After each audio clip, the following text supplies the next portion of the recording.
Welcome back to History Class with Dr. W. and our continuing discussion of American cultural history.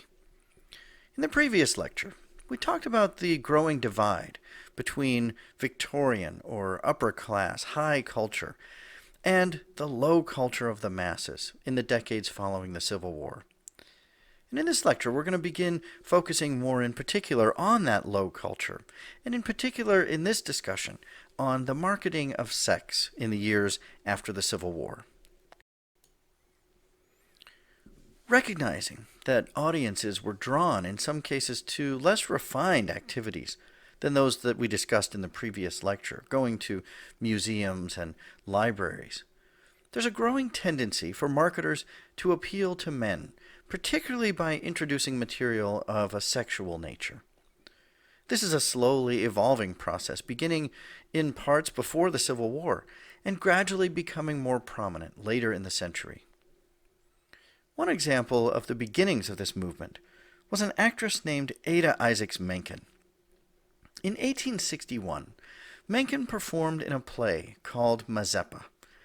She played the part of a man, but in doing so, she wore skin-colored tights and in several scenes appeared to be naked or nearly so.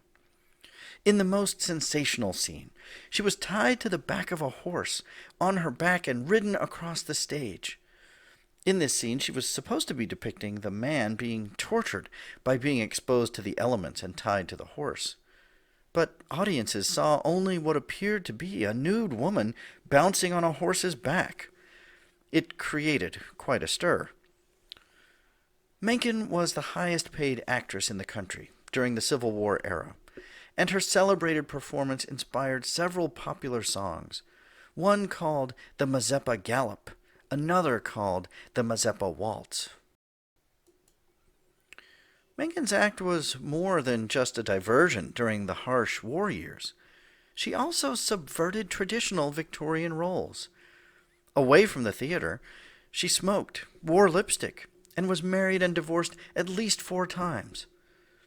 While just one example, she was an early example of women in public roles beginning to challenge traditional Victorian ideals.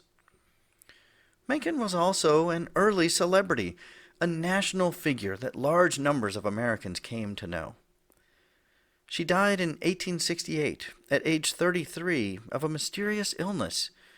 There was much speculation about her death, and for that matter about her life.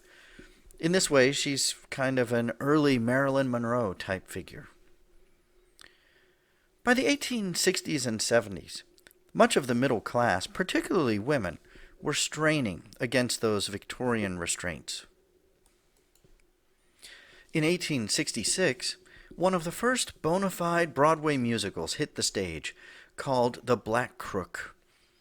It involved elaborate sets and a huge cast. It was a 5-hour production, the main attraction of which were the numerous bare-legged girls who danced through much of the show. As Mark Twain described it, nothing but a wilderness of girls, stacked up, pile on pile, away aloft to the dome of the theater. It was a huge box office hit, the top play in the country for 16 months running. As another example, in 1868, an all-female British touring group called the British Blondes came to the United States. They were headed by a woman named Lydia Thompson. They used burlesque as satire and challenged our beliefs about social roles. The women played roles of both genders, satirizing them in both cases, mocking the dress and costume of the day. And they showed some leg. They glorified women and empowered them. They also acted in unladylike ways at times, smoking and cursing. Some women in the audiences began to mimic their dress and behavior in society. By the 1870s, the popularity of the British Blondes inspired dozens of other successful burlesque shows. Cross-dressing women satirized men. These burlesque shows took on all manner of subjects, and often adopted suggestive titles. In general, these types of shows, as one historian describes it, took wicked fun in reversing roles, shattering polite expectations, brazenly challenging notions of the approved ways women might display their bodies and speak in public. Through the 1860s and 70s, these shows remained reasonably respectable and well attended by the middle class, both men and women. But the critics grew louder and eventually forced such performances into much seedier and lower class settings. Also, the shows began to lure in a lower class male audiences. Some men applauded just to see the scantily clad women. Others cheered because in many of the burlesques, the women turned the tables on wealthy upper class men. Either way, a rowdier set began to take over these performances, and proper middle-class men began to stay away. Burlesque shows, by the early 20th century, were leading to belly dances, strip shows, and eventually the runway, in which naked women paraded before male audiences. As we approach the turn of the century, we see better examples of stars being born and marketers selling them to us. One example is Florence Ziegfeld from Chicago. Born in 1868, his parents hoped for a career in classical music. But Ziegfeld was too adventurous. He was a great admirer of the circus magnate P.T. Barnum. He claimed to have been a part of Buffalo Bill's Wild West show at age 17. At age 22, he unveiled the Dancing Ducks of Denmark in a Chicago park. He actually used lighted gas under the table to make the ducks, quote-unquote, dance. He also advertised the invisible Brazilian fish, which was actually nothing more than a tank full of water. Then, in the 1890s, Ziegfeld hit on a truly successful idea: to market beautiful people. The first of them was Eugen Sandow, the German-born strongman. Ziegfeld saw him in 1893 in New York and watched how women reacted to Sandow's physique. He immediately signed Sandow to a contract and had him perform near the 1893 Chicago World's Fair. The Great Sandow emerged. Sandow would lift barbells, would also lift baskets full of people, pianos, and so on. In some shows, women would pay as much as $300 to run their hands over his body. He was billed as the world's perfect man. He traveled for several years, gradually showing more and more of his body until he made some appearances with only a fig leaf. Sandow was part of a movement for men to reclaim their masculinity. The Victorian male was wimpy and pale. Sandow, Teddy Roosevelt, and others began to encourage manliness. Sandow, in fact, had been a sickly child and offered hope to anyone that they too might be transformed. Sandow created a new ideal masculine form, in fact becoming the subject of many statues.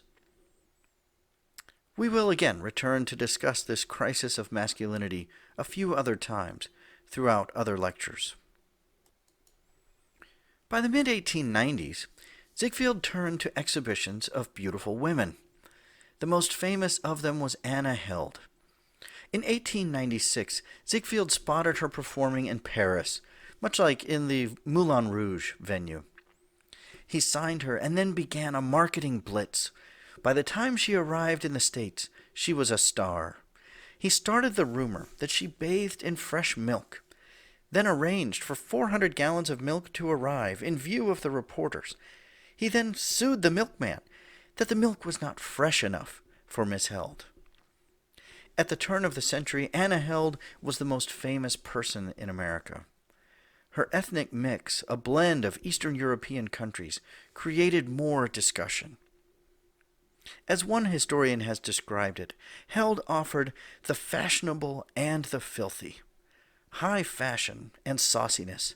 She sang suggestive songs and wore suggestive clothing. She would give lectures about the art of the corset, using herself as the model. Some historians have pointed out that in spite of her revolutionary acts, she was still wearing a corset at this time. Held and Sandow demonstrated that Ziegfeld had hit on a new and profitable trend. He was able to walk a fine line between titillating the audience without being offensive. As one historian has written, Ziegfeld's genius was his uncanny ability to package titillation and naughtiness with the label of middle-class respectability, to blend idealism and voyeurism. There's a parallel trend in this era in the growth of department stores, showing things off in the windows of stores. In 1876, a Philadelphia businessman named John Wanamaker opened the first department store in an abandoned railroad depot. There were massive displays. Soon others followed, like Macy's and Marshall Field's. Department stores also offered more employment opportunities for women, who were hired to assist customers and make the shopping experience even more pleasant. The department stores were based on what some have called democratized desire. We can all look and desire the same items. At the same time, there's a window between us and the item, so we can look, but we can't all have. That's the same principle behind the burlesque shows and even more revealing shows. We can all look, but we can't touch. In the next lecture, we'll talk about the most popular form of entertainment in America in the late 1800s, vaudeville.